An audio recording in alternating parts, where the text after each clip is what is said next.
Katika hatua nyingine, wizara inaendelea na maandalizi ya mpango kabambe wa usafiri wa haraka, yani Tanzania Express Master Plan katika barabara kuu. Mpango huu unaotekelezwa kwa kushirikiana na shirika la ushirikiano wa kimataifa la Korea, yani KOICA. Lengo ni kuwa na ramani na mwongozo wa kimkakati wa maendeleo ya barabara za haraka nchini. Kazi hii inatarajiwa kukamilika Novemba 2028. Sambamba na hatua hizo, serikali inaendelea na utekelezaji wa miradi ya expressway inayohusisha mradi wa Kibaha Chalinze Morogoro kilomita 163 ambao upo katika taratibu za ununuzi wa kumpata mwekezaji. Kama nilivyokwisha kutangulia kusema, NSSF wameonyesha nia ya kufanya kazi hii.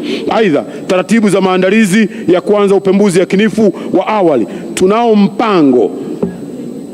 mpango wa kufanya expressway ya airport yetu ambapo itaunganisha Nyerere Road, Mandela Road na Sam Nujoma kuelekea uwanja wa kimataifa wa Nyerere. Kama umezingatiwa katika bajeti hii.